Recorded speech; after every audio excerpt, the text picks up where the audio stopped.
एक सवाल जो आजकल हर तरफ है, क्या सरकार हमारे फोन में एक ऐसा ऐप डाल रही है जो हमारी सुरक्षा के लिए है या फिर हमारी जासूसी के लिए? जी हाँ, बात हो रही है संचार साथी ऐप की। एक ऐसी सरकारी शुरुआत जिसने पूरे देश में एक जबरदस्त बहस छेड़ दी है। तो सवाल एकदम साफ है, क्या ये ऐप हमारी सेफ्टी के लिए बनाया गया एक टूल है या फिर हमारी ही जेब में रखा एक जासूस? चलिए आज इसी पूरी कहानी की तह तक चलते हैं, एक एक करके हर पहलू को समझते हैं। तो सबसे पहले ये समझते हैं कि आखिर ये संचार साथी है क्या, मतलब सरकार का वादा क्या है, और सबसे जरूरी बात, इसे बनाने की जरूरत ही क्यों पड़ी। देखिए, संचार साथी बेसिकली एक सरकारी पोर्टल और मोबाइल ऐप है। इसका मेन मकसद है मोबाइल यूजर्स की सिक्योरिटी को और बेहतर बनाना। अब इसमें किया क्या गया है, जो अलग अलग सर्विसेज थी जैसे कि CEIR जिससे फोन ट्रैक होता है, और टैफकॉप जो ये बताती है कि किसी के नाम पर कितने सिम चल रहे हैं, इन सबको एक ही जगह पर ले आए हैं। और इसके फीचर्स सच कहूँ तो काफी काम के लगते हैं। जैसे अगर फोन खो जाए या चोरी हो जाए तो उसे ब्लॉक और ट्रेस किया जा सकता है। ये भी चेक कर सकते हैं कि कहीं किसी के नाम पे कोई फर्जी सिम तो नहीं चल रहा। और तो और IMEI नंबर से ये तक पता चल जाएगा कि हैंडसेट असली है या नकली। फ्रॉड कॉल्स और मैसेज की रिपोर्ट करने का भी ऑप्शन है। तो मतलब पहली नज़र में देखें तो लगता है कि अरे वाह, ये तो बहुत ही यूजफुल ऐप है। और सरकार जो आंकड़े दे रही है वो भी काफ़ी बड़े हैं। उनका कहना है कि इसी प्लेटफॉर्म का इस्तेमाल करके अब तक 42 लाख, जी हाँ, 42 लाख से भी ज़्यादा चोरी या खोए हुए फ़ोन्स को ब्लॉक किया जा चुका है। और कहानी सिर्फ ब्लॉक करने पर ख़त्म नहीं होती। सरकार के मुताबिक इन 42 लाख में से 26 लाख फ़ोन्स को सक्सेसफुली ट्रेस भी कर लिया गया है। ये एक बहुत बड़ा नंबर है। यही नहीं, दावा तो ये भी है कि इसी सिस्टम के जरिए करीब 1.75 करोड़, मतलब 1.25 करोड़ फर्जी मोबाइल कनेक्शंस को डिस्कनेक्ट किया गया है। सोचिए, 1.25 करोड़। तो सवाल ये उठता है कि अगर सब कुछ इतना अच्छा था तो फिर ये विवाद खड़ा ही कहाँ से हुआ? असल में सारा बवाल तब शुरू हुआ जब सरकार ने एक ऐसा ऑर्डर पास किया जिसने इस हेल्पफुल दिखने वाले टूल को एक कंट्रोवर्शियल, कह सकते हैं, एक फरमान में बदल दिया। हुआ ये कि मई 2023 में इसका वेब पोर्टल लॉन्च हुआ।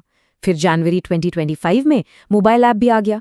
तब तक सब ठीक था, लेकिन फिर आया 1 दिसंबर 2025 और सरकार का आदेश आया कि अब से बिकने वाले हर नए स्मार्टफोन में ये ऐप पहले से इंस्टॉल होकर आएगा। और बस यहीं से पूरी बहस ने आग पकड़ ली। इस एक आदेश के बाद तो जैसे भूचाल आ गया, और बहस का मुद्दा सिर्फ एक था, क्या ये हमारी सुरक्षा के लिए एक ढाल है या फिर हम पर नजर रखने का एक हथियार? अब देखिए, इस बहस के दो सिरे हैं और दोनों बिल्कुल अलग अलग। एक तरफ है सरकार का तर्क है कि देखो भाई, साइबर क्राइम और फोन चोरी इतना बढ़ गया है कि ये जरूरी हो गया है और लोग खुद से तो ऐप डाउनलोड कर नहीं रहे थे। वहीं दूसरी तरफ है इसके आलोचक, जो कहते हैं कि ये तो सीधे सीधे प्राइवेसी पर हमला है, एक तरह से मास सर्वेलेंस का टूल है। उनका कहना है कि किसी ऐप को इस तरह जबरदस्ती थोपना यूजर की आज़ादी और भरोसे दोनों को खत्म करता है। और आलोचकों का जो सबसे बड़ा डर है वो इस एक लाइन में सामने आ जाता है, सरकार अब हर किसी के फोन में एक घुसपैठिया इंस्टॉल करना चाहती है। ये जो शब्द है ना, घुसपैठिया, ये अपने आप में ही बहुत पावरफुल है और बहुत कुछ कह जाता है। इसे जासूसी ऐप तक कहा गया, बिग बॉस स्टाइल सर्वेलेंस का नाम दिया गया।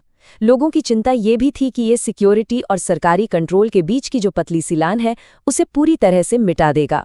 और तो और ये डर भी था कि इसके जरिए सरकार हर नागरिक की एक 360 डिग्री डिजिटल प्रोफाइल तैयार कर सकती है।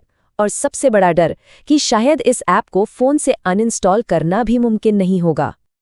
तो ठीक है, ये तो हो गए डर और आरोप, लेकिन इनके बीच में असलियत क्या है? चलिए अब जरा फैक्ट्स पर आते हैं और कुछ सीधे सीधे सवालों के जवाब ढूंढते हैं। तो सबसे पहला और शायद सबसे जरूरी सवाल, क्या इस ऐप को वाकई फोन से हटाया जा सकता है, अनइंस्टॉल किया जा सकता है? तो इसका जवाब है हाँ। शुरू में जो कन्फ्यूजन था और जो जबरदस्त विरोध हुआ, उसके बाद कम्युनिकेशन मिनिस्टर ने खुद सामने आकर ये साफ किया कि अगर यूजर्स चाहें तो वो इस ऐप को अनइंस्टॉल कर सकते हैं। अच्छा, अगला बड़ा सवाल, ये ऐप फोन में आखिर परमिशन क्या क्या मांगता है? मतलब हमारे फोन की किन चीजों तक इसकी पहुंच होगी? तो देखिए, ये ऐप वेरिफिकेशन के लिए SMS की परमिशन लेता है, आइडेंटिटी वेरीफाई करने के लिए call logs of phone state की, और अगर कोई डॉक्यूमेंट अपलोड करना हो तो कैमरे की परमिशन। लेकिन यहाँ एक पेज है।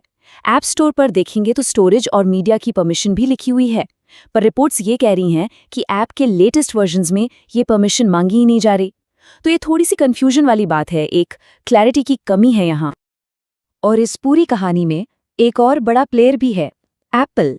रिपोर्ट्स के मुताबिक टेक जायंट एप्पल ने सरकार के इस आदेश को मानने से मना कर दिया है। उनका कहना है कि ये उनकी यूजर प्राइवेसी और सिक्योरिटी पॉलिसीज के खिलाफ जाता है। और ये सब हमें लाके खड़ा कर देता है एक बड़ी दुविधा के सामने। एक तरफ है सुविधा, दूसरी तरफ है कंट्रोल। और सच तो ये है कि ये सिर्फ एक ऐप का सवाल नहीं है, ये वो सवाल है जिसका सामना आज हम सब और सरकारी भी हर रोज कर रही हैं। तो कुल मिला के मामला क्या है? एक तरफ ये ऐप है जो फ़ोन चोरी और सिम फ्रॉड जैसी रोज़मर्रा की मुश्किलों का एक प्रैक्टिकल सॉल्यूशन देता है, यूज़र्स को खुद को प्रोटेक्ट करने के लिए टूल्स देता है। लेकिन सिक्के का दूसरा पहलू ये है कि डर ऐप के फीचर से उतना नहीं है जितना सरकार के उसे ज़बरदस्ती लागू करने के तरीके से है। इसी वजह से शक और डर का माहौल बना है। और ये सवाल भी उठता है कि क्या भविष्य में अपडेट्स के जरिए इसकी जासूसी करने की शक्ति को और बढ़ाया जा सकता है? और आखिर में ये पूरी बहस हमें एक बहुत बड़े और ज़रूरी सवाल के सामने लाकर छोड़ देती है। आज के इस डिजिटल दौर में नेशनल सिक्योरिटी और पर्सनल प्राइवेसी, इन दोनों के बीच की वो महीन रेखा आखिर कहाँ खींची जानी चाहिए? ये सवाल शायद इस ऐप से भी कहीं ज़्यादा बड़ा है।